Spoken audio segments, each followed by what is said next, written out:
how come is that West Germany was so prosperous and East Germany was so poor? I guess they would be prosperous. How so? But they were not. Part of the Western world. But East Germany was not part of the Western world. That's exactly right. West Germany, I'm sorry, was part of the Western world. Correct, yeah. Capitalism, so freedom. They profited North Korea, South Korea. From all of the exploitation of the Western world. But why? Okay, then if you like the word exploitation. East Germany was allied, West Germany was allied with the biggest crooks on the planet. France, Germany, England, the United States. East Germany. They've been ripping it off. West Germany was allied with the biggest capitalists in the country, in the world. Okay. Germany once had colonies in Africa. Do you think that the standard of living in China today, when even though Communist Party is in power, capitalism has entrenched in China, where private property is currently allowed, profit is allowed? Don't you think that the standard of living has increased dramatically in China? Right or wrong? Well, its economy has grown in some ways, in some ways the poor has suffered, but I'll put it like this. In watching the Chinese leaders are pragmatists. They're pragmatic. Okay, fine. That's good. They interpret Marxism however best to suit China. This is one reason why the economy has grown so fast, because they have grown, so fast. Now, one of the reasons why China has been able to adopt the capitalism much better than the Russians have, there's a reason for that. Yes, there is the reason, I agree, yeah. And what do you think is the reason before I say the people, the Chinese people are completely different than the Chinese people. Completely different. Chinese are really hardworking people, and most of the Russians are just lazy bastards. Come on. And drunkards. Come on. I live there. Come on, I know what I'm talking about. Tell me the Chinese don't drink and don't get drunk. Their values are different. They're really hardworking people with yes. And I don't regard the Russians as lazy. By no means. Some of the great minds back in the day came out of Russia. But the point is that China was in a much better position when it decided to reintroduce free enterprise. Free enterprise, okay, you're absolutely right. Free enterprise, yeah. China had something that Russia did not have. I'm sorry? China had something going for it that Russians did not have. Like what? China had millions upon millions of overseas Chinese scattered all over the world who understood how a market system worked. That's also true. That's also true. That's also true. And eventually China reacquired Hong Kong, which has been one of the great centers of capitalism in the world. So, and Taiwan is trading with China. The point is that China has been able to benefit by the vast knowledge from overseas Chinese and how to deal with the market economy. It's a good point. But the Russians didn't have that. Russia had been isolated so much under communist rule, they had forgotten how a market economy works. But fundamentally, we have arrived to the same conclusion, that thanks to capitalism, the lot of the Chinese people has improved dramatically thanks to capitalism. Thank you. It's been a mixed blessing. It's been a mixed blessing. I regard the Chinese as being pragmatists. They'll borrow from capitalism. What they have, and they'll keep soldiers. Just like in Northern Europe, in Sweden, Denmark, Norway, they have mixed economies. Okay, but not strict so-called socialism like Cuba, for example, or totalitarianism, which is actually, better, something that will better describe it. The Chinese leaders are some of the shrewdest I've ever seen.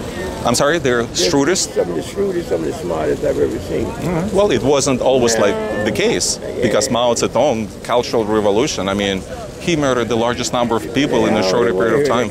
You always accuse Mao Zedong of murdering all these people. Mao Zedong saved China. From who? Chiang Kai-shek? Look at Taiwan. From the Japanese. But look, from the British imperialists. But they from the Portuguese, from all these other people who. But when the Japanese invaded Manchuria, when the Japanese invaded China, actually Chiang Kai-shek chose to join forces with Mao Zedong and fight jointly against the Japanese. That was a strategic alliance with Chiang Kai-shek. But look what happened. It was the communists who did most of the fighting. But look what happened. When Chiang Kai-shek settled in Taiwan. Taiwan, as you know, is one of the most prosperous countries in the world today, wealthy island. right? I went there when I was in the U.S. Navy. It's a wealthy island. It's a wealthy It's a very place. wealthy island. Yeah, exactly. Why? Because of its alliance with the biggest capitalist dog in the world. Capitalism, exactly. That's how United capitalism works. I mean, only because of that, but Taiwan profited, from all that exploitation that capitalists have been doing all over the world. I think China did much better by its people than Taiwan did. I'm not just talking about material wealth. You understand what I'm saying? Well, you were just... Now, both systems, as far as I'm concerned, have their vices and their verses, their positive and their negative. Nothing's perfect, I agree. And, but choosing between the two, capitalism works hands down better than socialism. Bullshit. When I think of capitalism, I think of slavery. So we're running in circles. The whole U.S. economy, the foundation was laid on the slave trade. But when slavery was in the United States... They made millions of dollars, billions on doing the slave what's her trade. name? It went on for several hundred years. What's her name? They didn't pay us a goddamn thing. What's her name? Her name is William. William. I'm Vladimir. Listen, William. William. That's a typical Russian name. Well, I told her I'm from Russia. Listen, at the time when there was slavery in the United States of America, guess what? There was slavery in Russia, there was slavery in China, there was slavery in Europe, there was slavery all around the world, pretty much. What I'm trying... that capitalism exists without slavery. What I'm trying to say is that you cannot hold a grudge against the slave owners at the time when there was no other system back then. I'm not saying that slavery is a good thing. Hold a grudge against a goddamn slave trade. Well, at that time there was no option. We're looking. They've been telling you it's Fox News. But think logically. Listen, logically. I'm thinking logically, trying to reason with you logically. How can you expect, let's say, people to fly from, let's say, New York to, let's say, Beijing in the 19th century? 18th century? Would you expect people to fly? I understand the point. The point is that when something didn't exist at the time, you cannot go back and say, oh... You're trying to justify slavery. I'm trying to say that that was the system that existed around the world at that time. Whether you like it or not, it was the fact. There was not slavery everywhere. It was not universal. You had feudalism, yes. But feudalism basically is the same thing. It's no different. The fact is that the world has never been a perfect place, period. The world has never been a perfect place. It's not a perfect place today either, I know. To compare capitalism with socialism, I think socialism is the more just system.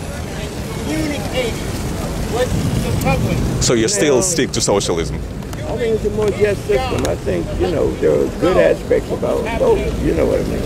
And then where did it work? I mean, it's a theory. It worked, but where? It worked where you came from.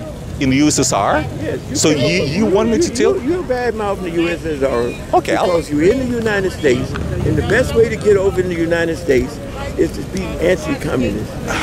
I remember years ago, during the Korean War, I don't know, you might have read about it in history. Korea had a leader by the name of Syngman Rhee.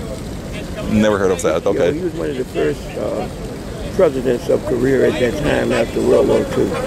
And Syngman Rhee slipped and said one time, I'll tell you how you can get all the money from the Americans you want. Just holler against communism. Just holler against communism, they'll give you all the money you want. But look. It's not whether it was right or not, but just speak against communism. Okay, but look what happened. I mean, speaking of Korea, so eventually the war ended in truce. I mean, technically they're still at war. Now, South Korea, that was bashing communism, again, is one of the most prosperous... I'm sorry, Dan. Sure. I'm Elizabeth. I was wondering, I met Lynn, and she came to my daughter's ballet performance one time and gave her a doll. And so, but I like her.